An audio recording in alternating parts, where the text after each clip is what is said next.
Hey, everybody! Hey! Hey. Friday again. We got Friday. the OG3. It's UNGIRL. We're talking sex, gender, and sexuality as we do on Fridays.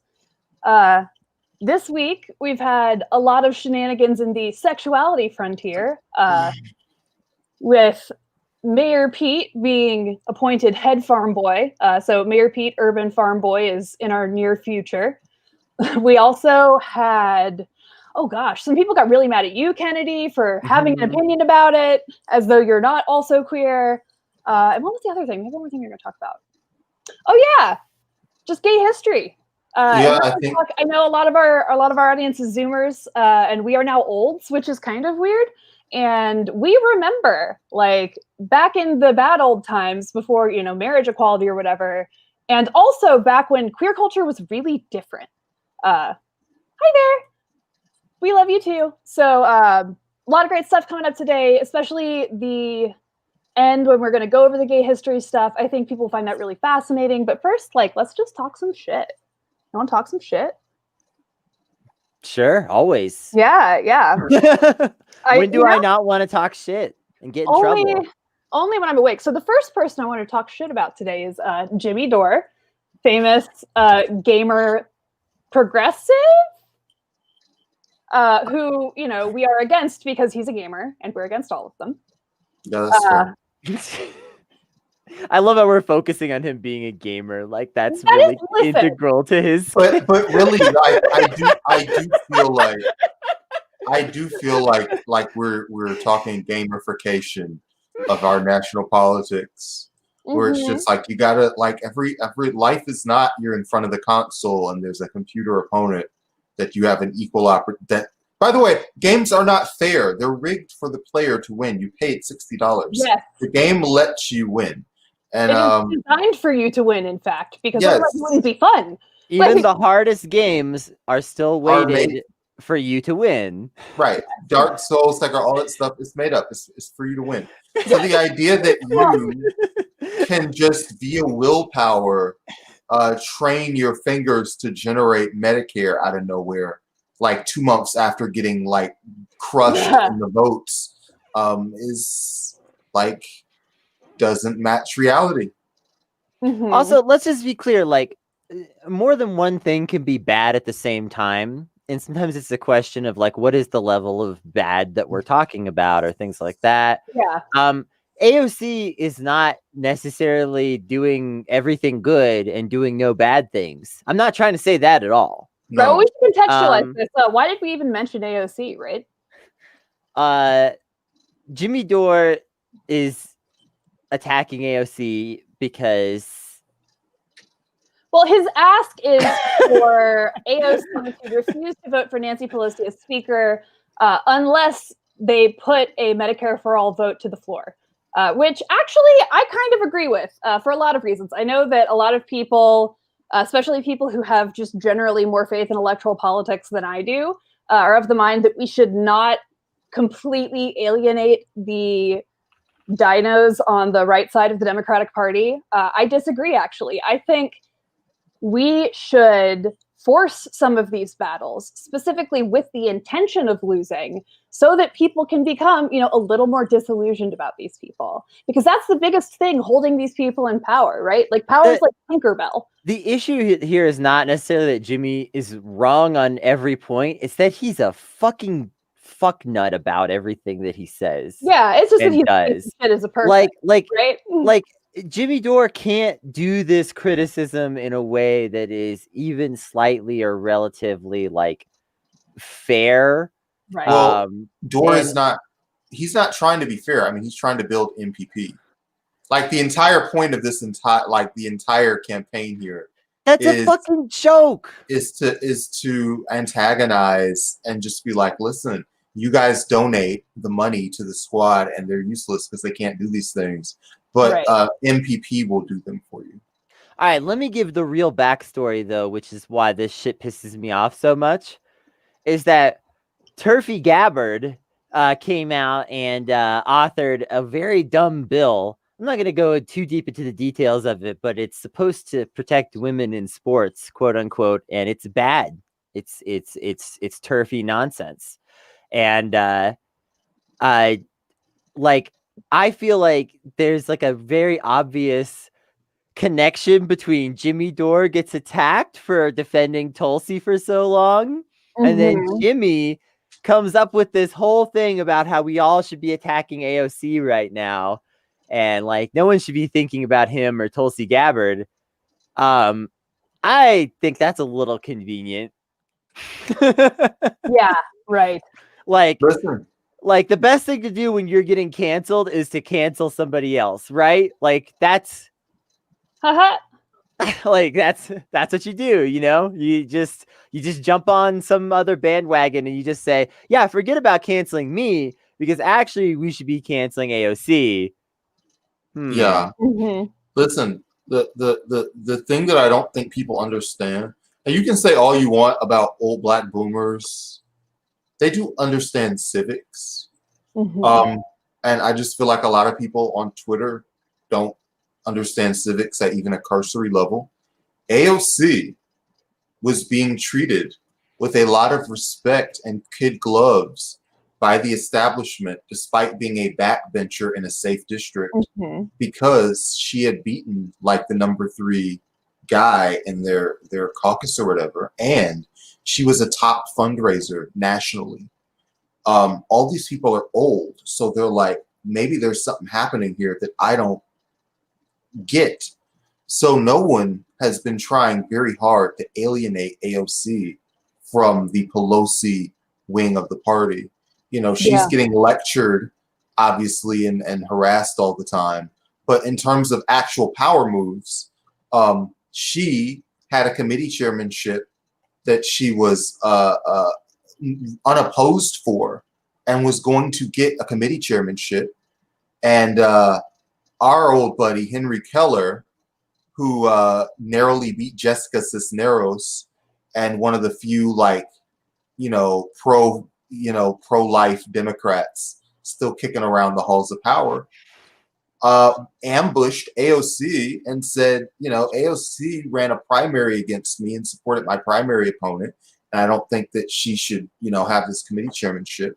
And AOC got walloped freaking like 43-13 because nobody is afraid of AOC anymore because the election just happened and you guys all got 14% in all of your primaries. So, in the sense of like the Freedom Caucus has a lot of bite and can, hold up the Speaker of the House, that's because the Freedom Caucus has like 35 people in it. You guys have 6. That was like, there was just an election to see what you guys were going to bring to the table in terms of primaries. And we ran primaries against all these people. And look, maybe in 2 or 4 years, they'll run again and they'll be more successful. But like, you're being treated like a group of people that's got 12% of the power. Don't know what to tell you, man. Absolutely. But I also think that there's something to be said for leveraging the power that you do have. And the truth is, she does have, at the very least, the power of her vote on the floor. Sure. And listen, when people say, hey, 75% of people support, Medicare for all in this poll, Medicare for all clearly did not run in these congressional districts, Hey, I got to show these comments. They're making me laugh too much. Yeah.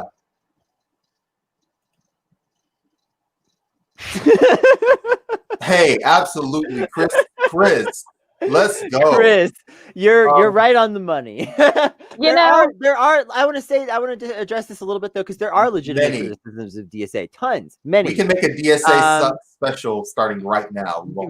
We probably will make a DSA sucks special at some point. We'll get Kenzo and people on for it just to talk about all the ways in which DSA could suck, but from the perspective of people who actually like care about DSA and aren't just like sitting on it for no reason. Yeah, trying to build DSA. Speaking of which, are you leading in to say that Jimmy Dore tried to pull a Destiny?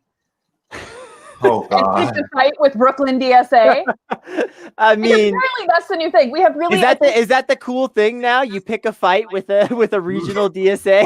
Well, this shit's not going to work. This strategy is not going to work because DSA is really good on Twitter, if nothing else. Like in the clapback game, Jimmy Dore who like honestly is an aging comedian and is not a super hilarious dude. Like, nah, Twitter, he's gonna kind of get washed. It's not the right spot for him. Mhm. I don't know. That's a mess. I don't Listen, know. I don't want to. I don't Um, want to take away. Go ahead. Yeah, well, let's segue this into other topics by bringing up the fact that I think that, you know, there is something interesting about the way gender plays into these kinds of online disputes a lot of the time. In fact, Kennedy, I want to say Yeah. the core of this discussion is how do we turn that 75%, you know, that large amount of goodwill towards the policy to that much smaller percent, which is the amount of power that's being welded. And I think that just in a lot of our online discussions, we tend to have like tons of goodwill towards the way that people are treated, like people who are the most vulnerable in our society. And if you go to someone and you ask, how should this group of people be treated? We're going to share some stories, and people will say, well, that's absurd. But what do we do in order to turn this popular goodwill into political power when there's like sieves at every level that kind of drain that popular will? Right. Hey, what's up? I want to talk to you. I want to give you some updates on some stuff that we're doing. Watch that Ascend Atlanta video from earlier in the week, because we're doing that this weekend. Yeah. And Everyone when it should check happens, that out. I'll tweet it. You Mhm. can share it. It's very cool. This is another New York DSA person, actually, and they'd love to tune in on this on another time, I think. Hell yeah. I'm sure. Well, so one of the things Kennedy and I were talking about, you know, sort of around this whole drama with Dore versus AOC, is just the way that gender plays into popular support in the first place. You know, we know this. We have actual statistics on this, right? Like women are half as likely to be retweeted as men. Generally speaking, right? We have anecdotes of this, the way people stepped up to defend Destiny and Jimmy Dore versus the way people stepped up to defend, you know, a very controversial, problematic, let it be known, but trans woman from the same sphere in ContraPoints, right? Who now has been bullied on Twitter so much that she won't even log in anymore, right? Like we have these two very disparate reactions to this kind of controversy. And I think that there's something to be said there, right? We have sort of a reflexive need to defer to and protect men. Well, and there's a bias of rationality that plays into a lot of this stuff, where the male viewpoint is considered more rational, and particularly like a straight white male viewpoint is considered like the most rational. So a lot of times with these disputes, if somebody who is like closer to straight white male is like the person that is doing something that you might disagree with, you maybe are a little more likely to forgive them because you assume they have a rational reason for doing the thing that you don't agree with. Whereas a lot of times, if like the person that is in dispute is a woman or non-binary or is not straight or is not white, then they're more likely to be treated with the suspicion of like, you're not rational enough to be trusted to make a questionable decision. Because like a lot of people make decisions that we have to wonder, what was that, you know? And especially like our media figures, and we're included in this, that, you know, we make decisions sometimes, and you'll see like a media figure makes a business decision sometimes that you're like, is that something a leftist would do? Yeah, right. You know? And part of the problem with like even trying to answer that question is just that like these are very murky waters. And so then again, it's like you're wondering, okay, can I trust this person's rationality? Yeah, absolutely. And I think the same sort of thing can also be said for the way we respond to public figures, you know? Like when we look at, and when I say public figures, I mean like politicians, right? Like, even if we just compare Nancy Pelosi and Mitch McConnell, right? Who I would say are approximately equally evil people, responsible for approximately equal amounts of human suffering, right? But like when we think about like the caricature of evil, like it is a lot easier to convince people that Mitch McConnell is evil than Nancy Pelosi, for no other reason than like people, I think, just think women are less dangerous generally, or less capable of being dangerous. You know, it's that same sort of like competency curve. And I mean, it is, right? And I don't know. I don't know. I think the right wing is a lot more mad at Nancy Pelosi than Chuck Schumer.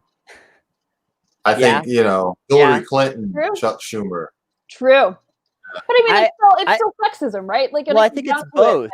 Yeah, probably, and to some extent, because I think, yeah, like women are capable, are sort of seen as being less capable of evil a lot, as like a traditional cultural thing, and there is something to that, but also when a woman leaves her traditional gender role from patriarchy and starts expressing power of any kind, right? Reactionary people will reflexively try to kill it, right? They are incensed by that kind of disobedience. So it can be both, right? Like the implicit and more general bias is people assuming Nancy Pelosi is not dangerous.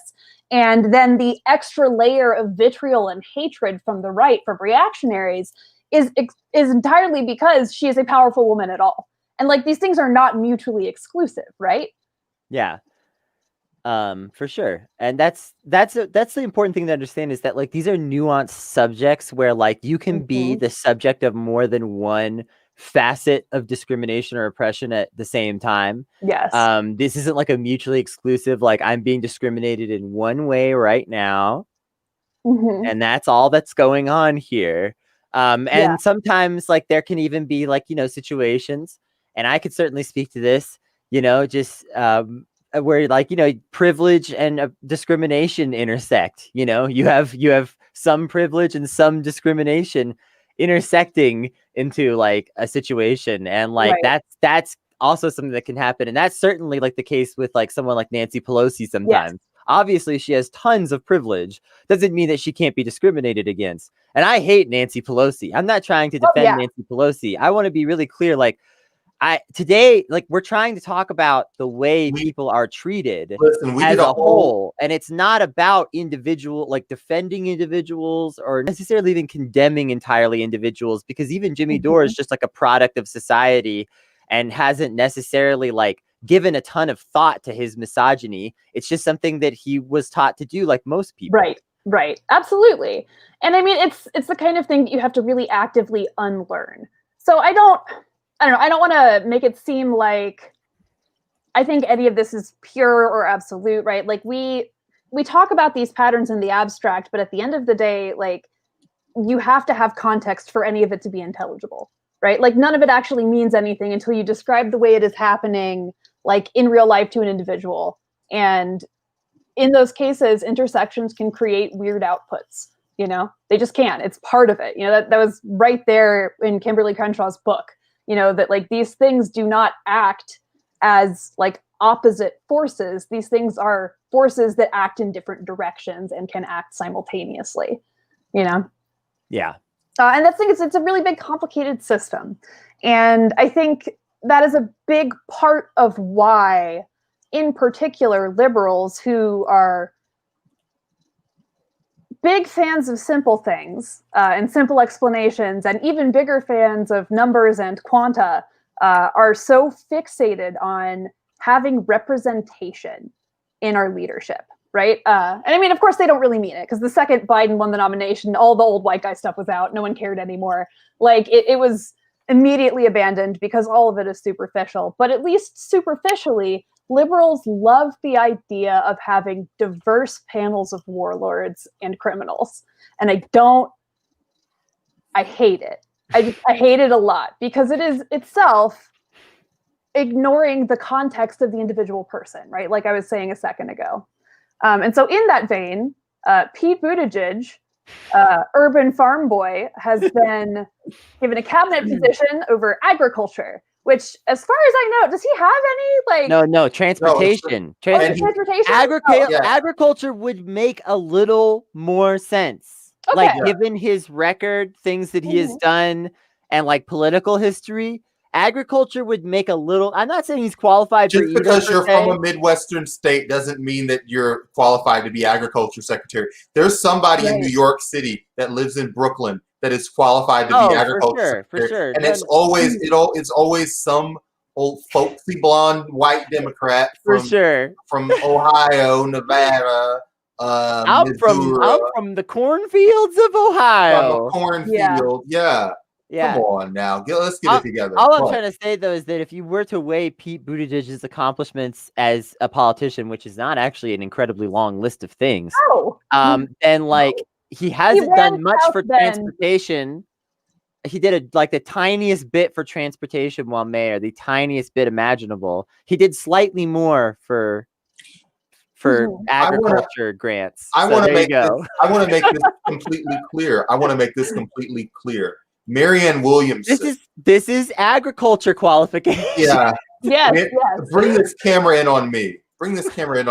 Marianne Williamson is much more qualified to be the Secretary of the Department of Peace than Pete freaking Buttigieg is to be Secretary of Transportation in the United States of America. That is simply a fact, an unavoidable fact. It's just true. Right. Well, and I mean, there's two reasons he's there, right? Primarily two reasons he's there. Wow. The first one, and I think the most important one, is that they gave him a sweetheart deal so he would drop out before Super Tuesday. And I think that's the primary reason I think he wanted a better deal than that. I know he's a climber, man. Secretary of Transportation. Yeah. They gave him the rusty seat on the back of the bus. They're just like, just hang on to the back. Yeah. The thing is Pete's such a sycophant though that he's probably just like yes, I made it to the White House. Yeah. He doesn't care about anything else. Yeah, his last position was as mayor of South Bend. He didn't even do a governor thing. Yeah, if he flexed mayor of South Bend like this, he'll turn Secretary of Transportation into anything. He'll be the president of the United Nations. He'll be the general secretary of Transportation Secretary of the United States. Tell me about it. Yeah. Well, anyway, and so the second reason I think he's there is because he's gay. And, I think right now the liberal Democratic National Committee and machine generally are very deliberately pushing their sort of identity-only politics as hard as they can right now. And I think they're probably doing it so that later on they can say, well, we tried it with diversity and it didn't work any better, and it's completely superficial. And it is this weird kind of misunderstanding of what representation actually means. Because representation isn't just having somebody there as a token. It's having space generally for people who are different to be heard, to be seen, to be valued, and to contribute, right? And to talk about their experiences. And they still don't have that. Mayor Pete is the straightest gay man I've ever seen. He literally said in front of his husband that he wished he wasn't gay. In front of his actual husband, he said this, which is, if you have a perfect sort of totem of the good gay boy, it's that shit. It's him. And it's really frustrating to me, both as a woman and a queer person, and a trans person even, that these people think they can just find one person who somehow looks like or behaves like or, shares some of these experiences with me in this micro scale and then just decide unilaterally that this person speaks for us as though we're a freaking monolith, which we aren't, right? We have a diversity of experiences and opinions. And actually, when you just pick one of us to represent everybody, what you're doing is tokenizing. It's different. It's not the same thing. Yeah. I hate it. Yeah, and it's there's giving representation and tokenizing, and those things can have kind of a blurry line sometimes where you're I have 3 spots for this thing. I want to give one to this type of person for representation purposes or whatever. People do their best to try to figure out where these lines are, and I get that. But I think, where it definitely becomes tokenizing is when you just demand everyone else accept, that person speaks for you entirely. You know, it's okay to say that, like, you know, hey, we, you know, added this character to our show that is, you know, non-binary or something to appeal to people, and like, you know, and like it, you know, sure, it could be a little tokenizing, but again, where it just goes off the rails is where you're just like, this now is like, if you say this doesn't represent you, you're wrong. Right. Well, and it is that sort of pressure and expectation that every marginalized person and group feel and have to deal with, that we can be the way we are so long as it is the only way we're different, right? We can be different in exactly one way, and anything more than that, and we're just asking too much of people. You know, so you can be like chronically ill or gay. You can be, you know, a woman or gay, right? But the more of these things that you try to bring into the conversation, you know, the less people actually want to hear about it. And it's really about conformity, right? It's about assimilation. And that assimilation itself is the product of decades of powerful people within the queer community, basically throwing everybody else under the bus, which we will talk about when we get back for the latter half of the episode. We're just going to sort of go over the history of the queer rights movement, history of marriage equality, and the history of just generally speaking assimilation into straight culture. Brandon? Well, I was just going to add, like, before we left, when we talk so much about, you know, tokenization, and we ask, like, why is it so important that we have a first in our given economic climate, in our given economic situation? So often we talk about children's morale, and it kind of makes me wonder, how often do we think about the morale of children in our public policy, in any kind of decisions that are coming out of the pipe in terms of like climate change, in terms of like any of the actual priorities that we care about: healthcare, housing, you know, workplace rights. It's very rare that we say, hey, let's really do something so that children feel optimistic about their future. And it really just goes to show that so many of us are in this just to get a personal morale boost for ourselves, and not so much to improve the conditions of all people. Right. And I guess that's something that we can talk about after the break. Yes, absolutely. And we'll see y'all in just a second.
We're back. So long, we missed you.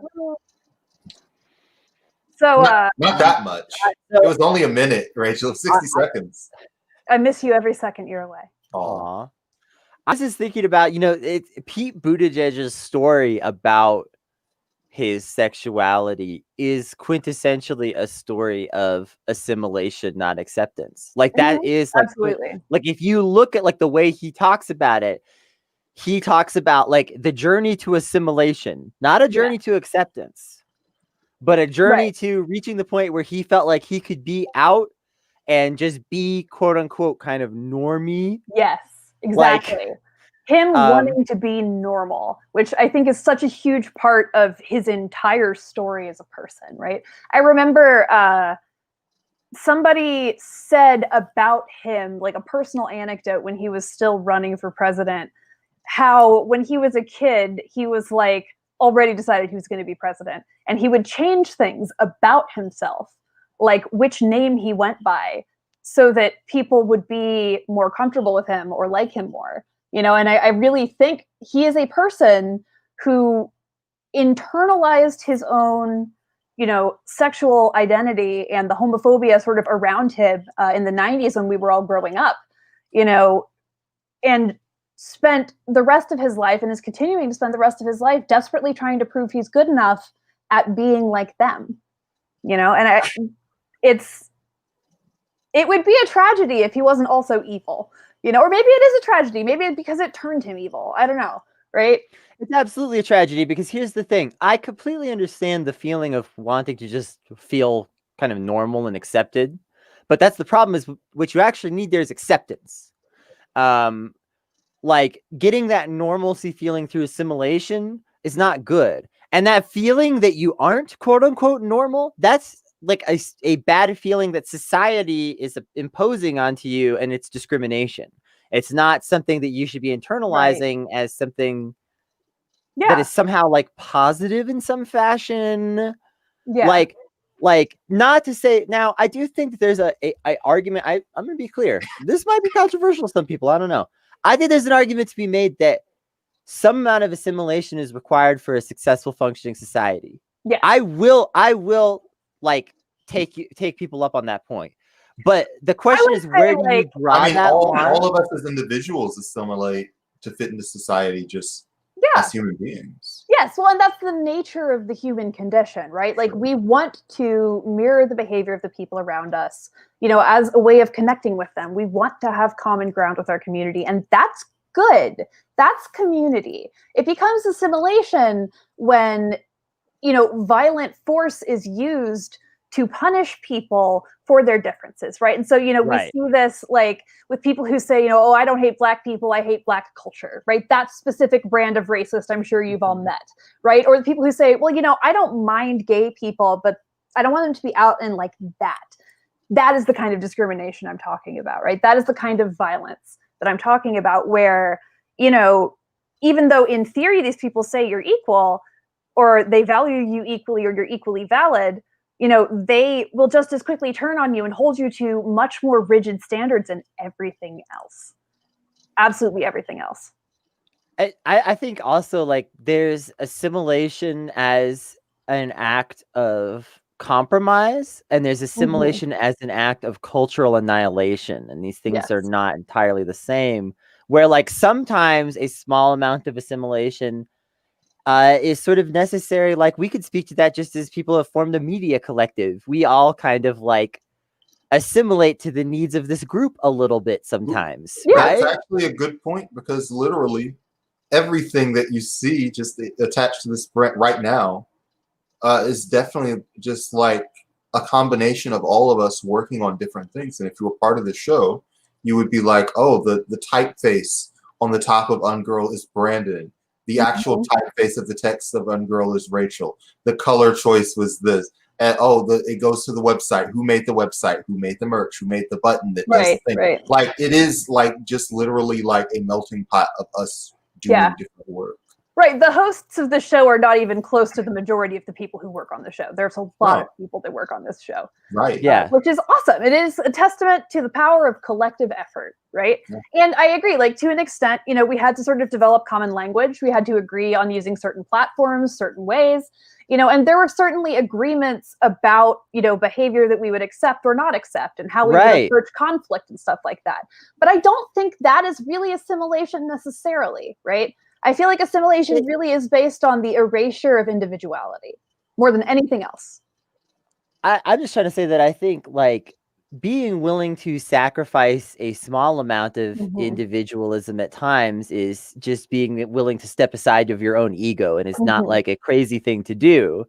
I just want to be kind of clear about where I think the boundary lies. But I think that, that like cultural annihilation, though, on the other hand, is this very real thing that is happening to not just like established cultures, but also subcultures and just things like that. And especially like within like the queer community, this is something that like as like the violent assimilation occurs that we're talking about, this type of cultural annihilation tends to occur. And the problem is that is not a type of I'm calling it cultural annihilation, but it also has a body count. Yes, absolutely. And I wanted to sort of transition to talking about this as well. I think one thing that's important to acknowledge, right, is compared to where we were 50 years ago, 60 years ago, we are way better off as, queer people. We have space to exist now that we didn't back then, and it wasn't really even until the AIDS epidemic that queer culture was a thing that people were willing to talk about at all, like even existing, right? Before then, they talked around it and they made jokes about it and they, killed people for it. A lot of people died for it. And then suddenly there was this plague, right? Which at the time was called gay-related immunodeficiency, to give everybody a sense of where this was being blamed, right? The gay equivalent of calling it the Chinese virus. And it was just sort of treated as this non-issue because it was only happening to gay people, and specifically to gay men who were not seen as, worthy of life or valuable enough to put resources into healing. And I just want to speak to the disinfo of this era because my parents, have talked about this era to me, and other people of that generation have talked about this era to me. And like, they were so misinformed that they literally didn't know what was safe. Like my parents have talked about, like, they had this friend who did die of AIDS back in the 80s, and they literally did not know if it was safe to hug him. They did do it, but they didn't know for sure. Like, there was so much disinfo being spread that they did not know what kind of behavior was even safe, like how much it was even safe to be around this person, even in limited capacities. And they did it anyway because this guy was dying, and like, they just spent time with him anyway. And some people had the decency to do that. My parents aren't perfect, but that's something that they did do.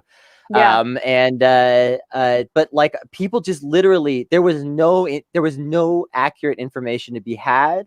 And a lot of the information that they discovered that went against their initial propaganda, they kind of initially covered up because they discovered that only a couple of years after AIDS was discovered, they discovered that, oh, straight people can definitely have it. But that information didn't become public for several more years. Yes. And even as it was announced, it was still like, it was announced in waves of like, well, your odds are still slimmer, this and that. And it took a long time for them to just come out and say that anybody can fucking get AIDS. Yeah. It doesn't matter who you are, or what you're doing.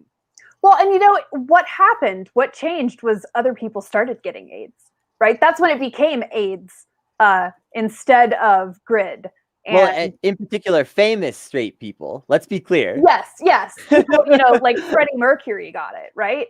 And he's not straight. He's not straight, but at the time, he was straight pretending, right? Like he assimilated and sort of obfuscated. That's the whole episode. And obfuscated his identity so that he could be, this successful musician that he was, which is, a fucking tragedy, right? Like, he had to hide who he was, and it killed him. And there's so many stories of this. And really, as a community, there are not a lot of queer people over the age of like 50, 40, in that range. Like, we kind of have a peak age. And then after that, a lot of people are just dead. Like, and the Republicans always look at that, like, the lack of queer people that are like 60, 70, 80, and they're like, this is proof it's a modern invention. It's like, no, those people died of AIDS and they killed themselves. Yes. And they were murdered. And there's a few of them. The reason there's only a handful of them around is because they're the fucking survivors of a fairly dark time for queer people. Yes, absolutely. And so and I want to clarify again how recently this actually happened, right? That was the 80s. Yeah. So I also want to chime in as we talk about how things have changed. There still is tremendous amount of violence that goes on now. Yes. And we're in Atlanta, and there are spots in Atlanta that would be heated in certain situations. So there's still like a lot that has to be done now. Yes, absolutely. And then, Definitely. so, let's sort of progress to the 90s, right? We'll talk about these things and what the next step was, sort of the path to maybe acceptance. We're not there yet, and we'll explain why. In the 90s, Ellen DeGeneres came out. And that was in like 97. I remember it happening. And it was this big thing. It might have even been 98 or 99 because I know it was late-ish. But it was late-ish 90s, mid to late 90s. She came out. And shortly after that, Mapper was murdered. And it was like this moment of recognizing gay humanity that really had not happened before then. Where people cared that we were dying because suddenly there was actually a gay person they gave a shit about, right? And it was Ellen. And fuck Ellen, right? But she did sort of pave that road for us by being, she wasn't the only one, but yeah. No. But she was one of the like really, really famous ones, like Ellen, RuPaul, but Elton John, definitely. There's a pattern with a lot of the things that we can name. Mm-hmm. We could also talk about like the show Will and Grace. Yes, Will and Grace we could talk about a lot, but there's a pattern here, which is that this is a pattern of assimilation for the most part. Yes, because what happened is they took these characters, right? With Matthew Shepard, it was just a fucking tragedy, and it was a moment of national mourning, as it should have been, back before this was supremely commonplace for things like this to just happen again.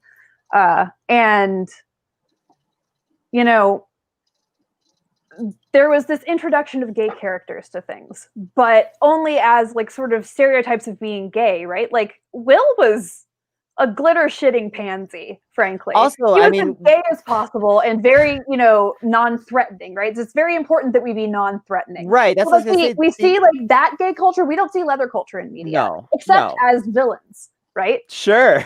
Yeah, you can have a gay leather daddy villain. Yes. Very much. That's perfectly acceptable. Mm-hmm. You can even do that in a kids show if you just don't say it. It's all coded.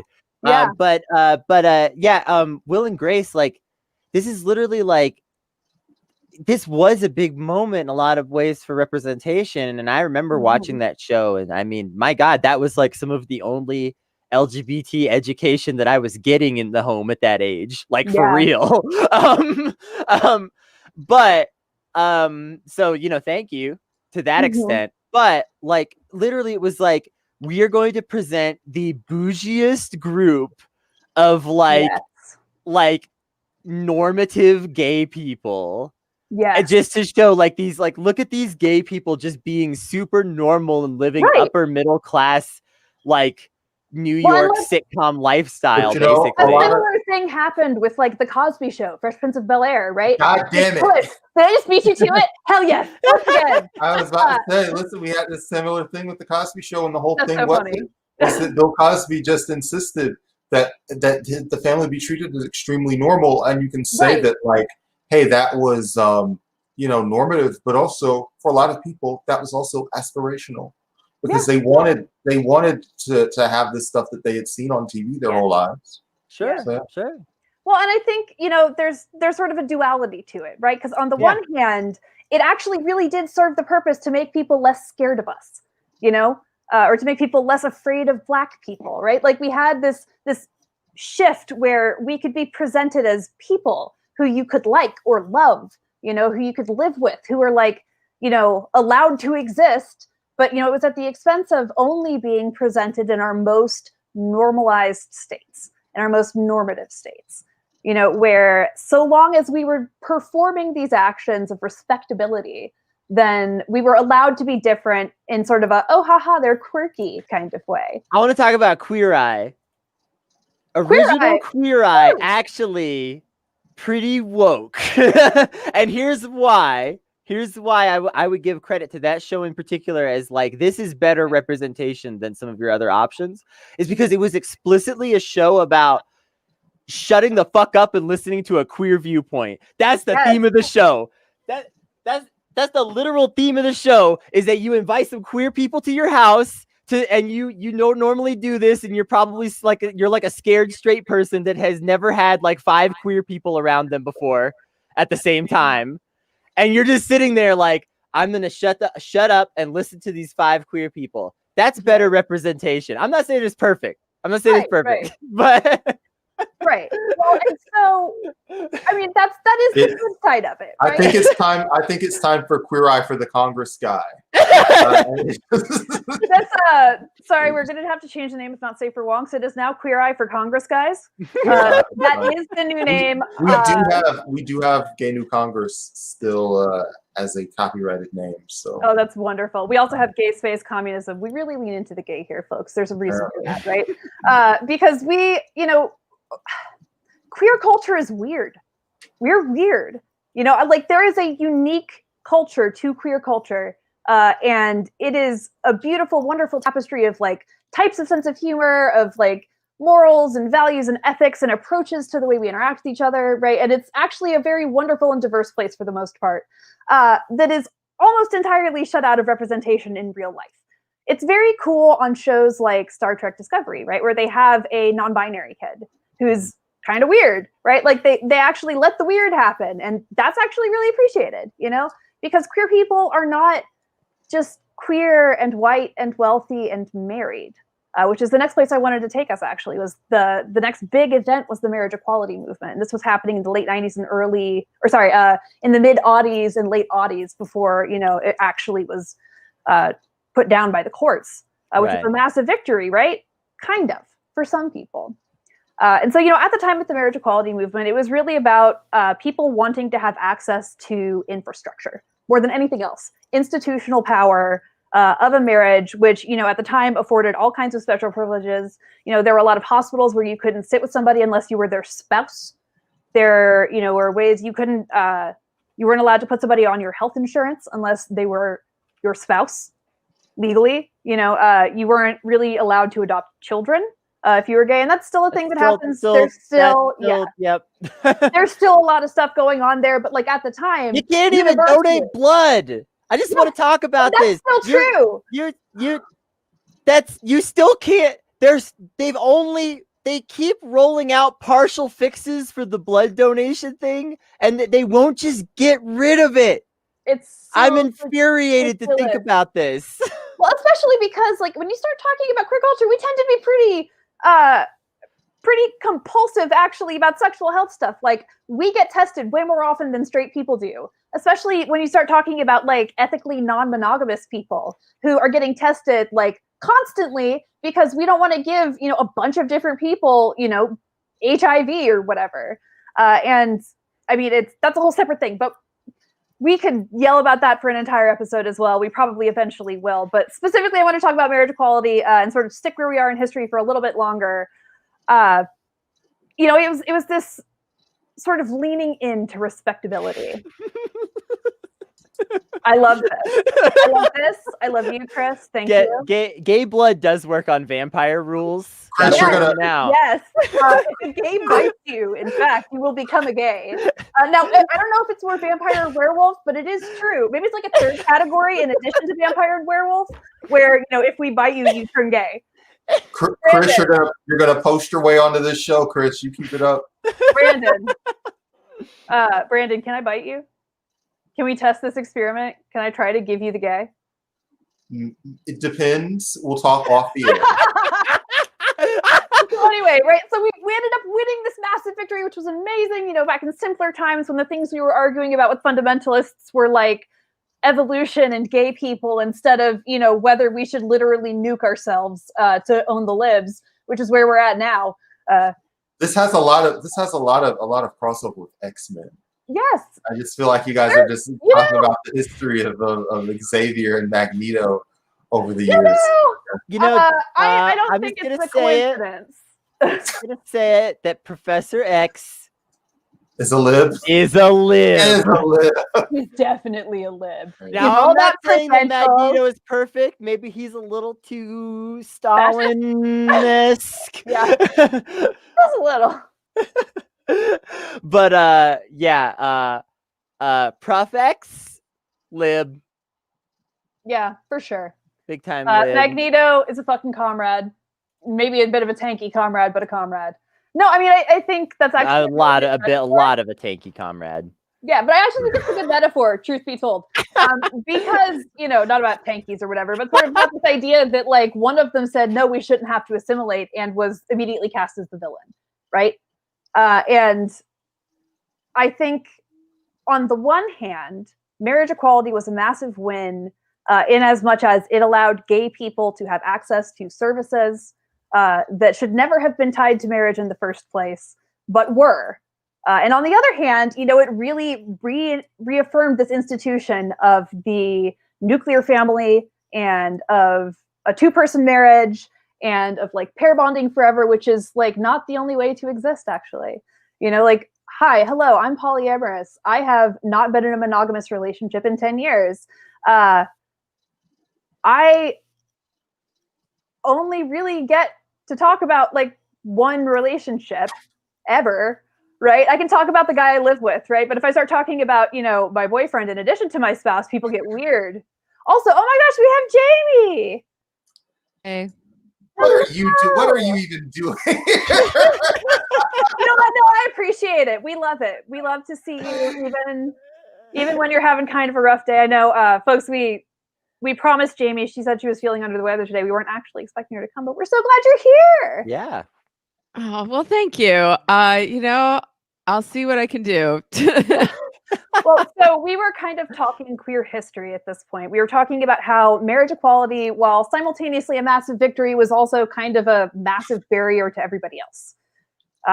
Because, it sort of requires this evolution into normalcy and this, assimilation. Yeah. Well, I mean, obviously it's better than legal discrimination, but it is also very much focused on the more privileged members of the queer community, shall we say. Whereas, bourgeois marriage is not as much of a concern for the less privileged members, the less white, the less male, the less cisgender, etc. We're also talking about the fact that Magneto is a tanky. Yes. So you know what else is Magneto going on in the Discord. Magneto is definitely full hot. I see it. He's into that. He's probably really into Mao as well, Especially as he goes. Hey, he just goes more off the deep end. do you guys remember that there was a tweet that had a woman posting a guy's room, and it was literally just weights and the picture of Mao? Yes. Do you remember that? No, With I Matt- didn't see it, but that's amazing. Let it be known. I formally endorse this. First of all, that's like Magneto's cell. Second of all, our friend John was just like, yeah, that's my house that they found the picture. Wait, for real? No, not for real. No, not for real. But if you were to guess somebody who would just have weights and a portrait of Mao in their house, it would be John. I would love to walk into someone's house and that's the first thing I see. Jamie, if you walked into someone's house and the living room is just weights and a portrait of Mao, are you like, I'm out of here? Or are you like, I'm in? I'm in. I could really go either way. I feel like it's very contextual, right? Like, first of all, how hot is he? Second of all, is it a he? Because if a woman has this, I'm definitely in. If a man has it, there's like a couple more hurdles he's going to have to get over first because of my baseline mistrust of men. Yeah. It's reasonable. I would say my baseline mistrust of tankies as well. Yeah. There's a lot of. But at least Mao implies like maybe that they actually read some theory and understand what they're doing. If they've got a Stalin poster, you know that they're just an idiot. No, fair. If I see a picture of Stalin in someone's Twitter avatar, I'm like, I don't need to talk to this person. I think one time I did retweet Stalin under a Black Lives Matter poster, smiling approvingly. Oh God! Yeah, what's up? I Yeah, think Stalin was Degeneres- woke. Yeah, He was as brown as the Georgian earth, remember? that's correct. So actually, that's kind He's of from Georgia, where you're from, Brandon. That's true. You should relate to the That sounds similar true, yeah. political heritage. In fact, I've got a poster just in the other room. It's Jimmy Carter and Stalin. You wouldn't expect them to be buds, but there you are. just hanging out in Springs, just sitting in the spring water, bathing. Yeah. Anyway, no, I think actually we can kind of bring it back around, right? Because so much of that assimilation was assimilation into capital, right? Like assimilation into control of the levers of power. And the thing is, like, that's who it was really for. In kind of the same way that, you know, feminism is mostly for white women, the queer acceptance movement was mostly for rich white guys, actually. And now they're kind of terrible. I'm about ready to say that, like, rich white gay guys just aren't queer anymore because they keep doing fuck shit like Pete Buttigieg, you know? Like, They're the straight people of gay people. they really are, right? And I mean, they're so, like, they're racist, they're sexist. It's amazing. They're like the worst of us. I mean, listen, I don't even think we have to take away their cue card. I just think here's the deal: is that money is a bigger privilege than any other, and that Yeah. just really can't be forgotten. Yes. Or like just overlooked in conversations like this, Mhm. because it does not matter what categories of oppression you meet. Once you have a couple million in the bank, that is such a bigger privilege than anything. Yeah. That like it just starts to outweigh all that other stuff. And so a lot of like, you know, really privileged queer folks just kind of forget Where what they the came struggle from? was, and especially because realistically a lot of these bougie queers that are younger didn't have like the extreme depth of struggle, you know, that like some, like especially Mhm. like the older people that we were talking about earlier especially had. And like they just can't really like they can't really relate these things around. And we know that statistically it's been shown that people tend to magnify the problems that they do have if their problems aren't big enough and just make them bigger. And rich people especially do the shit out of this, where they're just like, my tiny little problems are huge and actually the most important thing and way more important than you clearly dying on the floor over there. Well, I think there's like a ratcheting effect for discomfort, right? Like the most discomfort you've ever been in is still the most discomfort you've ever been in. And your ability to cope with that discomfort directly correlates to the amount of discomfort you'd had to tolerate, right? Like they're directly tied. This sort of fragility extends from never having to develop the skills to cope. Yeah. Yeah. Well, it's kind of analogous to, you know, the different kinds of feminism, right? Like you've got some privileged white women who, you know, their biggest discomfort in life is not having a woman president at the head of US empire. And it's really hard to tell them any differently. And then, you know, you've got everybody else who's just trying to put fucking food on the table and their interests do not always align. Right. And No. you got to remember that they're probably trying to get that one last promotion in their own lives, in their own day jobs. Yeah. And they're like, oh, the you know, the conspiracy is keeping me out of my last promotion. Yeah. And look, this kind of makes me think about we were talking about Christopher Street Piers, that being like a place that was originally like a haven for people who had been displaced and dishoused. And now, as there's more money that's going into those areas, now they're like, hey, there's resources that are available somewhere out there, and go pursue those. And they're displacing those folks now. Yeah. Is kind of going. And I think that is like the last stage where it becomes truly assimilation, is when you also adopt the marginalizing attitudes of the people you are assimilating into, right? When you turn around and eat your own, that's assimilation, right? That's really what it's about. It is about deciding to be on their side so hard that they allow you to stay, you know, even if it is ultimately under very like narrow conditions, and to keep that, using the power you do have to actively step on people who are less privileged. And that is it. That is it. That's why Ellen DeGeneres is now friends with George Bush. You know? Like, because in order to become part of that culture, to be successful and to be accepted by the people around her, she just completely gave up on helping anybody else, you know? Yeah. And I get it, right? Because she broke the union of her staff, right? Yeah. Or she crossed a picket line. She did something bad. She's sort of notorious for just hiring other people. Like, if everybody goes on strike, she'll just hire other people, basically.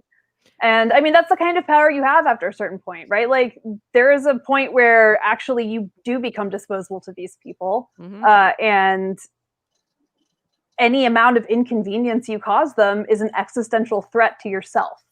right? So, like with Pete, right? Like he assimilated by joining the military.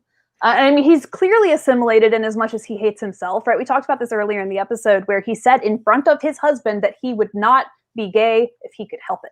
Like that he would change it if he could. In front of his husband. And they did like a cutaway to his face while he was saying this. And he's just sitting there like Chasten's looking like, we're like talking about this later. Like a perfect mask. It's like nothing. Is this like part of some DS relationship that they have? Because that's the only way that I would find that. I mean, it's still bad, honestly. Like, keep that shit to yourself. Right. What if, hear me out, what if Mayor Pete's a brat? What if that was a brat move? Uh-oh. And he was actually, and maybe, Chasten's facial expression was just deep arousal. I think probably mostly it was betrayal, but, there's a version of this where I know you as somebody who cannot tell the difference between the shame of betrayal and the shame of deep arousal. Shame is my kink, though. Wait, so Any a brat, shame. what, he's like trying to set him off so that he gets punished later? Yes, exactly. He is tempting the punishment later. And that's the version I'm going to choose to believe for the sake of my joy. That's the most wholesome version, and I can't believe I'm saying that. Yes, it would be the most interesting and cool thing about him. Brad. That's a very charitable interpretation. Right. Listen. I wanted to bring this background a little bit to like just like that quest for normalcy and how that's like a societal pressure that is like unfair to you. Whoever you are that is having to seek that, like there's all of neurodivergent people for the most part.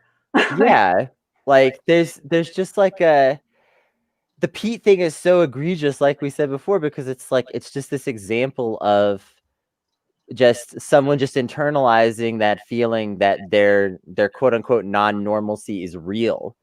Yeah. And that's where a lot of this just keeps coming back to with like all of this like shit that we're talking about right now. And like that's like Ellen in a nutshell too, is like, she wants absolute normalcy, and she wants it to the extent that she wants to just be like a corporate tyrant. Like she wants the absolute like the most normal path that you can have to prove that a lesbian can do that. Yeah, or whatever. right. Like exactly. Like you can girl boss your way into being a union buster. Right. Yay. And that's not what people actually need. They need acceptance. Yes. And acceptance is very different because it means meeting people where they are. It means hearing them out. It means treating them as the experts in their own experiences, which a lot of people struggle with when they're talking to marginalized people and they haven't yet developed the skills of like that particular kind of empathy. Yeah, it's hard at first, right? Especially if you're coming from a powerful group. There's a lot of remedial empathy training you have to do, right? Marginalized groups, on the other hand, are forced to empathize all the time with their oppressors and are generally pretty good at it, actually. But like, if you're from the, oppressor cohort, right? Like, you're going to have to learn to shut up and listen. And that's hard for you at first. I get it, in the same way as before, the toughest thing you've ever had to do is the toughest thing you've ever had to do. But you got to do it, right? And to sort of define the parameters in the way that I really want to bring it home with, assimilation is about making yourself smaller to fit into hierarchies that are just assumed to be the natural order of things. Acceptance is when that image itself is expanded to be more inclusive. And those are different things. They are fundamentally different things. And we should never assimilate.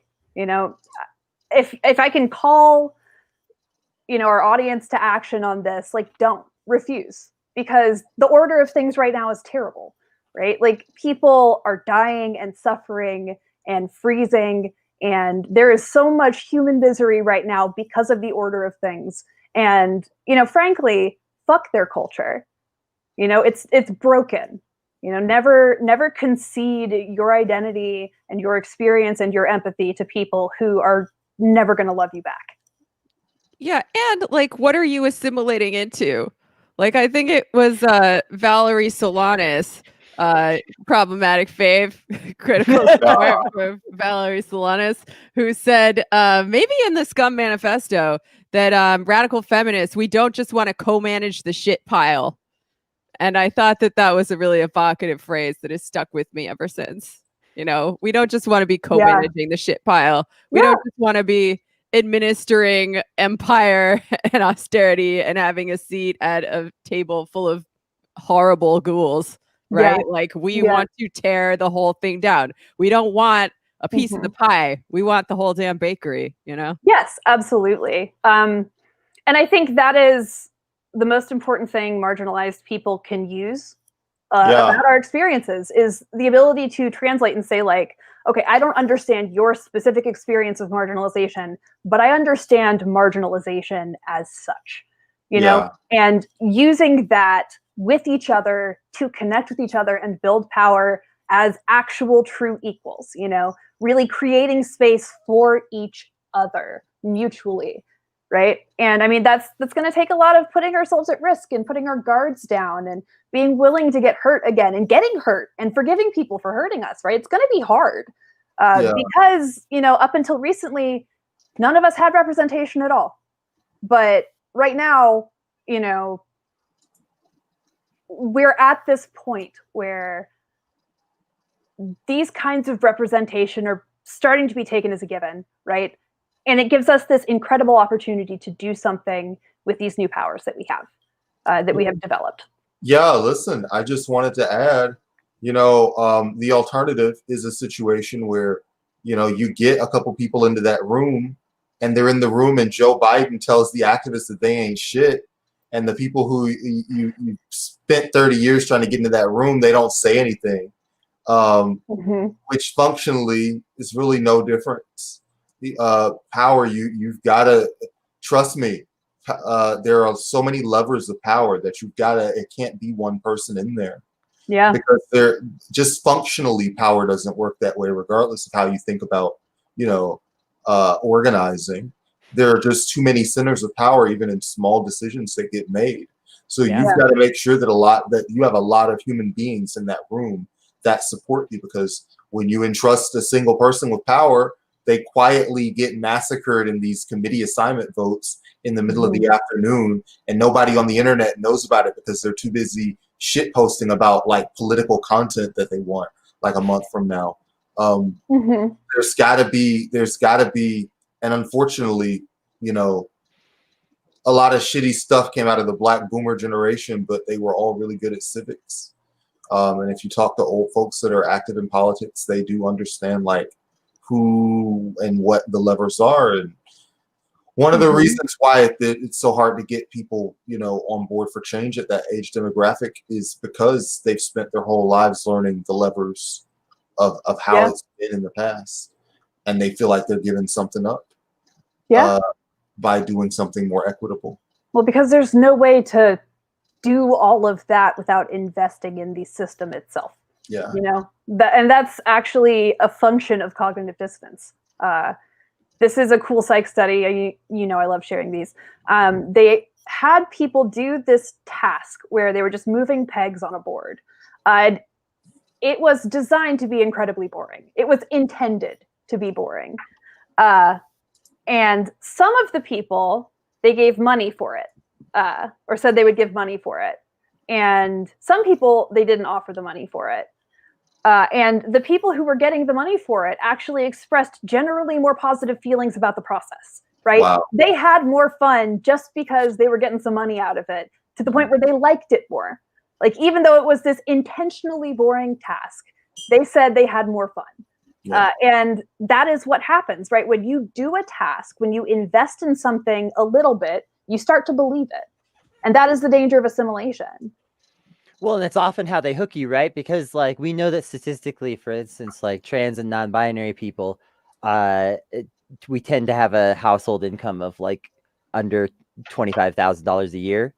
And like, so if someone offers a trans or non-binary person a really sweet job that requires them compromising their identity, but takes them way above that level of income, that they've lived at, you know, like a lot of people are going to consider, maybe I will compromise my identity for a time because living in poverty is very awful.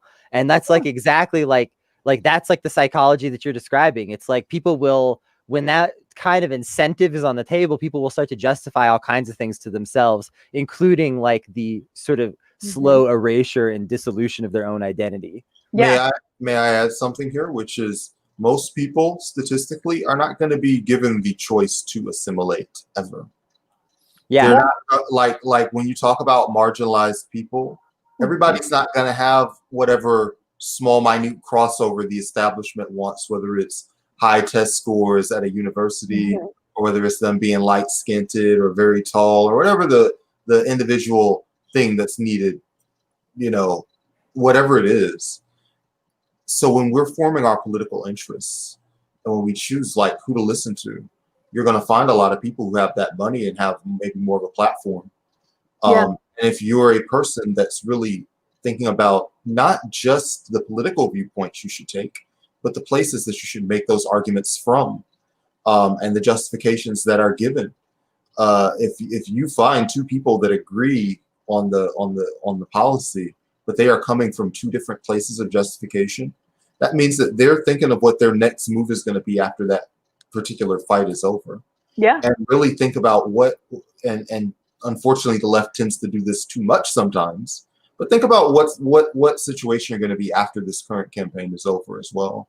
And let that inform your messaging and your thinking and your conversation. Agreed. Yeah. We have to be forward thinking.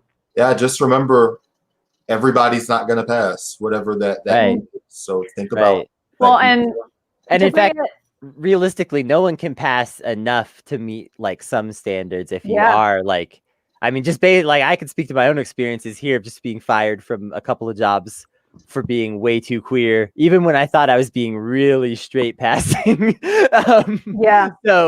Like, you know, I think that like, even when you think that like, the real issue with this stuff too is like, even if you are one of the lucky ones that gets an opportunity to assimilate, that position is never safe. Yeah, and never guaranteed real safety. Being hot can help you on social media sometimes, but not necessarily in real life. No. I think sometimes we forget that like there's a whole sphere of life that isn't tied to internet points. You get one. And, I said this early in the episode, but you get to be weird one way. They will accept you if you are weird exactly one way. But the second you start making trouble, the second you start making noise, the second you take up too much space, the second something else happens, it's a little bit weirder than they expected you to be, the second that your weirdness actually manifests and becomes real in front of them, they will ditch you. They will throw you away because you will no longer be serving your purpose as, a get out of jail free card, where they can hold themselves in this beautiful aesthetic ideal of inclusivity without ever actually having to do the uncomfortable work of learning how other people live. Jamie, what's up? Oh yeah, I was just gonna add, there are also like different levels of assimilation as well. Like I've just picked up my book proposal again. I like pick it up like once a year, look it over, and be like, oh, I don't know what I'm gonna do with this, and put it back down again. But I was writing, I wrote a chapter about my experiences working for Vice in the late aughts, early, like 2009, 2010, which, as you can imagine, was a great work environment for women. But no, and like, Gamergate. Wait, what? I said, haha, Gamergate. Wait, was that a Vice thing?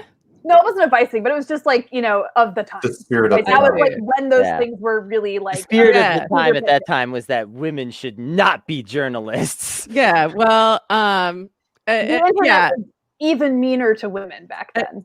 And I was like, I was in my early 20s and just desperate to gain any foothold in this industry because I very much wanted to be like the slutty feminist Hunter S. Thompson or whatever. And I put up with a lot of shit from men, spoiler alert, in that field, in the New York City media scene of edgelords or whatever. I put up with a lot of garbage lot of bad stuff just for being a girl who wanted to write. And it turned out, oh yeah, everyone else all the interns, all the junior staffers who get hired right now are just like attractive young white women that the senior staffers want to have sex with. Like, that's gross.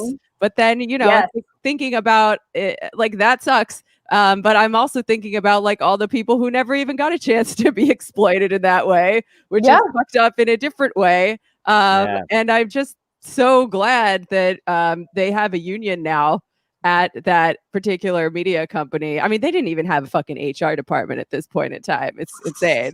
But like, people gotta band together because we're all workers. We have interests in common, and I don't know where I'm going with this, but well, if we don't band together, some of us are going to be left behind. I'll say that as like a follow-up, because that's where I kind of thought maybe you were going with this, and like that's where my head's at for sure. Is just like that's whenever, like Brandon said, you can't have enough. There's not enough spots open for everyone to assimilate, and there never will be by design. By design, there never will. In the same way that that homelessness. We're thinking about housing as we go into the holidays, because Rebecca Parson, who's one of our friends, is facing an eviction threat, and some people in my own neighborhood have been dealing with housing issues all fall. But that is the stick that is used to make people like accept it when their boss like rips off 15% of their check for no reason, or being discriminated against at your workplace, or earning less in terms of your salary, or not getting that last promotion that you want, and maybe you are qualified to get but haven't been able to get. We've got to kind of think in a way that recognizes at least those as qualities. That discrimination at the workplace that you're talking about, that's like the perfect thing, because like that's where the cycle is all feeding back into itself. Because if there was a spot for every queer person to be accepted and have a good job, then no queer person would take abuse to have a job. Yes. Well, and I think that is like one of the keystone experiences of marginalization. I think probably every single woman has at least once in her career had to just suck it up and let somebody who, whether it was abused them or assaulted them or, directly took the side of somebody who assaulted them or whatever, has had to suck it up and play nice, right? And it is a huge amount of work. And I assume the same is true for every marginalized group's experience. I have certainly, as a queer person, had to just suck it up and say nothing while people were saying some really wild stuff about queer people, because the alternative is making noise and taking up space and getting kicked out. And that is, I think, like you were saying, Jamie, the sort of shades of assimilation, that's what that is, right? Some of it is you just have to survive somehow. Yeah. And I think, they don't have enough spaces for anybody, really. That's part of it, right? We have this like artificial scarcity. No, because you got to compete for the spaces against these fail kids, man. Like, that's what I'm saying, though, is like, there is no group except for rich people where there's enough space. I also want to say this: pure meritocracy isn't great either. I can tell you stories just of places where they have academics and tests, and even if you put the corruption aside, you have like this cast that's gonna get a certain grade on a test, and everybody else is gonna be in for a hell of a time. That's not a good system either. So we've got to think about making things that are sustainable for everybody, regardless of whether you can fit into an exactly pegged hole by some 70-year-old. I mean, we just got to get rid of capitalism. I hate the broken record. This isn't the John Oliver show. We don't have to like talk around that. Well, I mean, that's the thing. It's like all roads lead to capitalism. It always goes back to that. And like, I think it's really important to have strong anti-work politics too, because, there are a lot of vulgar workerists on the left who kind of have a hierarchy of labor where, feminized labor, care work, etc., is not considered as important as, white guys in hard hats or whatever. And they have this like vision of, I don't even want to say barracks communism, because I feel like most of them are social democrats, like barracks social democracy, where everyone has a job, they find value in their job, and they're doing these like, hardy fucking man jobs or whatever. And like, no, like, I think part of why I'm a communist is because I think I don't like working. I don't like selling my wage labor to survive. I don't think people should have to fucking do it. And I know that I have it probably close to the best that any worker has it, and still sucks. So I can only imagine what it's like for most people in the world. And like, I believe that human beings have intrinsic value apart from their productive activities or whatever you want to consider to be productive. And the whole fucking reason I'm a communist is because I want to minimize the amount of work people have to do. And so that they can spend the rest of the time flourishing or doing whatever they want. So I have two responses to that. The first one is, I talk about this a lot. There's a book called Creating Capabilities by Martha Nussbaum, and it talks sort of about this generally and expounds on this. But people basically, in order to thrive, and when I say thrive, I mean get into that space where we are naturally creative based on what we're interested in, which every single person will do eventually, right? Given lateral ability to do this, to be the imaginative creatures that we are, which is how we truly flourish as a species, right? Our imagination is what makes us. To get to that point, people have to have secure housing. They have to have secure education. They have to have secure food. They have to have secure healthcare. And they have to have free time. And that last one is the real tough one for a lot of people, is we have to have free time, actually. We need to be building more free time into our lives. This 40-hour work week thing is not working either, actually. That was a compromised position, and frankly, it wasn't a good enough one for us. And then the second thing I wanted to say, point of the labor movement either. They wanted to go for much more free time. It just happened to lose steam at 40 hours a week. So that's what which is like, we'll get there eventually, right? And the second thing I wanted to say is, like you were saying, the people who really sort of fetishize work, I think what it actually is most of these people are like petit bourgeois who actually wanted to be a construction worker, but then couldn't because of class pressures and shame applied to it. And so what they really want to do is they just want to remake society so that they can like be a construction worker without getting looked down. They think they want to be construction workers. Look, when I was a kid, I wanted to be an astronaut. They put you on that little Hurley spinning machine when you're a kid at space camp. They send you all the way out to Alabama. You get off that ride, you're like, I don't want to be an astronaut anymore. Most of these folks, listen, the opportunities to build stuff in America for free, Kennedy, you as a person that's actually done stuff on communes and built structures and stuff, are abundant. They're glorious, and anybody who wants to do that kind of work actually can.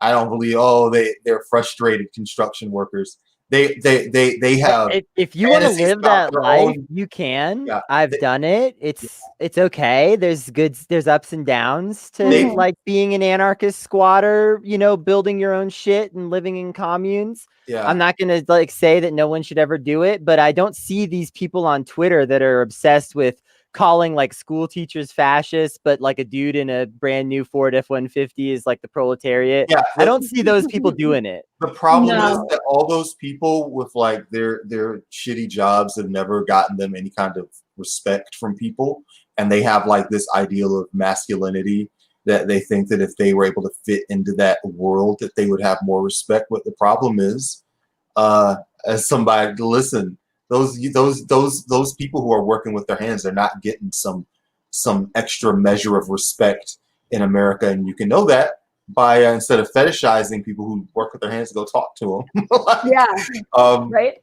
Yeah. Let me just say this: the people that tend to get the most respect in America, a lot of times it has to do with their ability to like use words and communicate with other folks. That's true. Yeah. This is not an accusation, but it's definitely an accusation. No, it's definitely a thing. Also, I think, oh no, it's just gone. It's left my head completely. It's fine. Listen. Maybe I'll come back. I used to be a building trades wife once upon a time. Technically, I still am. Okay. Relatable. Yeah, but families serve too. Thank you for your service. You're welcome. People like to accuse my former partner, still podcast co-host, of doing this job for clout, for like online clout or whatever. Like so that he could do a successful leftist podcast, and then he'd have cred like as a worker. Like he changed his Twitter handle to as a worker because he thought that was funny. Yeah. But like I don't know, it's a hard job, and if that gives you some clout, you fucking deserve it. Hell It's not yeah. like we're getting paid cash. You know, we're definitely not making a lot of money doing this. Yeah, but also like people shouldn't fetishize it as being like a more working class job than any other job where you're working for a wage. And in fact, like they still are, the building trades is one of those professions that's like the aristocracy of labor because they have really good unions. Yes. And like I don't know why that's more blue collar than like a construction worker who's making really, really good money and good benefits and having like a real pension. Like Sean had to explain to me what a defined benefit pension is because like I didn't even know because I'd only ever had jobs with 401ks. If I had that, it's like this exotic creature that's come in and out of my life. But they're not somehow in a different class of people than like I don't know, an adjunct professor who makes $20,000 a year and lives in their car. Like we're all workers. Well, like I think there's stratification within the working class, but we still need to unite as a class and fight for our interests. And it doesn't help when you have people saying that like teachers are, you know, part of the bourgeoisie or whatever. Yeah, that's literally conservative shit, right? Because it's like the refrigerator argument. You're not poor. You have a TV and a microwave and a refrigerator. Is like that's like an age-old conservative argument to like shit on poor people and just sort of like try to like make it seem like their struggles aren't real. You're doing class division for the capitalists if you're on the left and you're doing this stuff. That's true, but unions are conservative as well. Like plenty of unions are conservative institutions. Sure. And we talk about conservatism. Sometimes there are groups on the left that are conservative, and that can be like small c conservative. Mm-hmm. But you know, unions that are more established and they got their stuff straight and they've hit their level of peace with the management, they're the ones that are actually sometimes more likely to push back against you because they don't want to get committed to any kind of like group action or group hostility because they're making it. They've assimilated. Yeah. Yes. Yeah. You can assimilate from any position of marginalization, including economic. Like, but at the end of the day, you're never going to be them. You know, class is something you are born into. You cannot inherit it. Or well, you can only inherit it, I should say. You know, you can't buy your way into it. There's no amount of wealth you can build that is going to give you the kind of connections the bourgeoisie just have from birth because they're going to all of the right private schools and because they've known all of the right people for 6 generations, right? That is the kind of access you can only be born into, and that is the defining quality of class. It is who you know way more than how much money you have, way more than like specifically your engagement with work. It is who you know. Yeah, and that's why we have so many, you know, bourgeois and petit bourgeois fail sons who keep failing up like Tucker Carlson. Yeah. And these things are all certainly real elements of class, but I want to bring it back around to the classical Marxist definition, if I may, because I think we run into problems when you view class primarily as an identity and not as, you know, a very specific and to production social relation that forms the basis for our economic system. You know, it is the relationship of a class of people to the means of production and to the other classes, because they really only exist in relationship to one another. And I think a lot of the time we see like post-left people, this is like what I was talking about before, when they think of class as an identity rather than a social relation. That's how you can pretzel yourself into like thinking that, you know, certain people are working class and certain people are not, just purely based on cultural signifiers or affect or whatever. Like, no, it is a relation. It's a social relation. All history is a history of class struggle.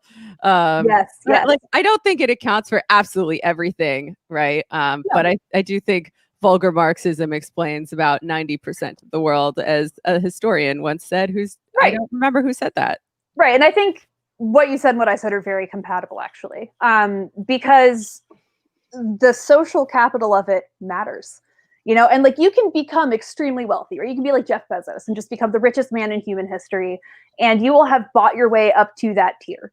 Like it is definitely possible to just in 1 in a million chances buy your way into it. But in practice, in the day-to-day, more than anything else, class plays out as social contacts. And I mean, yes, there are cultural signifiers. There are sort of a set of values that define it as like an identity to whatever capacity. But that relationship to owning the means of production, I think at this point has really been abstracted in, the stock market for the most part. Kennedy, Well, I'm almost done, Brandon. Come on. So, it's been abstracted into this sort of like weird hydra of the stock market where like ownership of companies and thereby the means has become, weirdly decentralized and yet also very centralized because people will have majority shares. And that is, I think, harder to pin down, right? Because you can be like petit bourgeois and have some stocks, right? There's a difference though. And at the end of the day, like those differences that come from just literally the amount of respect the people who already had the money give you, like you can't buy those. Like there is certainly a social and cultural component to it. For sure. I only mentioned this because both of our connections have apparently been spotty. So I wanted if we were losing some frames or something for Kennedy to jump in there. Did we get all that? Did we sound okay? I mean, you sound okay. I just want to say for the record that Jeff Bezos was born into the owning class. Oh yeah, he was. Because he's from here, and I hate him especially. So I have to. Yeah. But I read the other day. Start at a certain point before you can become the richest man in history. You're not going to literally come from the bottom. I read the other day that he was actually a gusano, but apparently that was actually just his stepdad. Oh, okay. Who was like probably property owning Cuban. But you know what? Gusanismo is not just an ethnicity. It's more of a state of mind and an ideology that can certainly be passed down from stepfather to stepson. Listen, I feel like all of this, we're just having one long chat about assimilation. Yeah, well, that's the theme of the episode, right? It takes so many different forms, but at the end of the day, when you have become part of the machine that's grinding other people down, that's it. You've assimilated. Mm-hmm. And don't do it. Refuse to give up your identity for somebody else's comfort because that's on them, not on you. Yeah, and don't be a class collaborator either. I mean, it's like I'm talking about it like it's an individual failing, but there really are some issues with labor unions because they, especially, this model of business unionism, because they have a stake in how the capitalist economy is doing, and they're incentivized to create labor peace. And, I don't think the Janus decision is good, but it's something that happened. And my hope is maybe in these places where labor rights have just been stripped down to nothing, like what they were in the Gilded Age, it will also hopefully be freeing and unleash some sort of new wave of radical autonomous organizing, because there won't be any laws constraining them from striking. If everything is a wildcat strike, then fuck it, go for broke. Agreed. Yeah. Absolutely. And we're very pro wildcat strike on this. Strike, especially when you're not allowed to. We should really wrap it up. I know, Kennedy, you have to go record another episode of some stuff, and I don't want to keep you from it. But it's been a great conversation. Actually, I think I'm off today. I hope I'm not actually doing that. I really hope. When all of this is over, text me. Let's hang out. I just want to say on the subject of class collaboration and things like that. Listen, it can be hard to know, when are you being a class collaborator and when are you simply surviving / maybe even daring to thrive a little bit, which a lot of leftists on the internet see as a crime that anyone would thrive under capitalism for even a second and just enjoy themselves. But lots of black folks in the military having those same arguments with their kids. The last few years. And so listen, what I want to say is it's complicated as shit. There's not a definitive answer. And I think the most important thing is that if this matters to you, that you think about it. You question decisions. That you don't just accept that every decision that you're making is okay because there's no ethical consumption under capitalism, therefore I can do whatever I want, which is like the kind of dumbass way that some people think about these things. Don't be a nihilist. Don't be like that. There's always room to make improvements. On the other hand, like, don't beat yourself up for absolutely everything. Sometimes you just take the raise at work and you just say thank God, and you don't like freak out about what is my implication on society for taking this raise. How can I pay penance for this success? Yeah, absolutely. Well, and I don't think we should fetishize failure either. You know, like that's like most of us will fail in this system because it was explicitly designed to keep us out of it. But that doesn't mean that failing is like inherently a romantic or heroic act, right? Like we should still be trying to win. Yeah. Like, and anything in the meantime that we can do on this show to stoke ressentiment, to get the proletariat real mad, to get people to actually organize and hit the pavement, as always, be kind, be curious, be brave.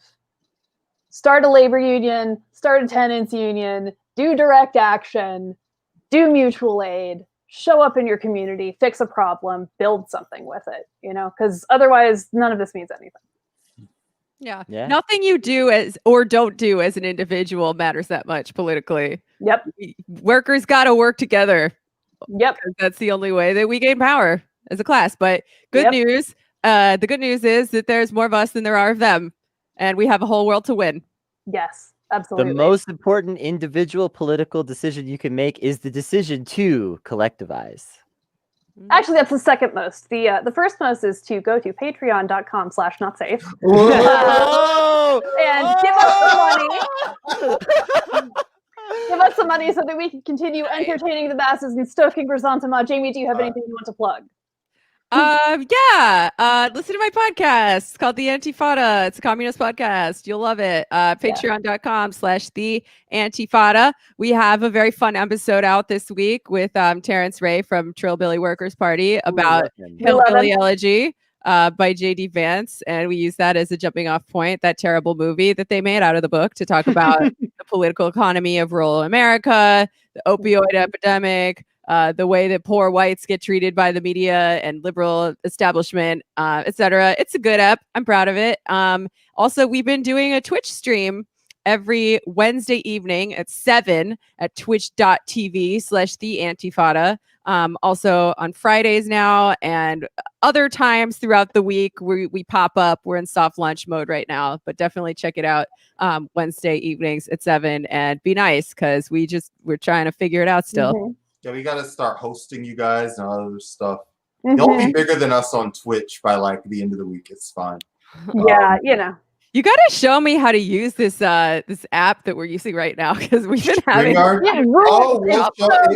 Absolutely. Hey, you know, just gonna put this out there because we always grind. If you join the network, you actually just get. We just give it. We just give you this for free. But yeah, listen. Yeah. We just let you in here. Yeah. You can just do your stuff whenever you want.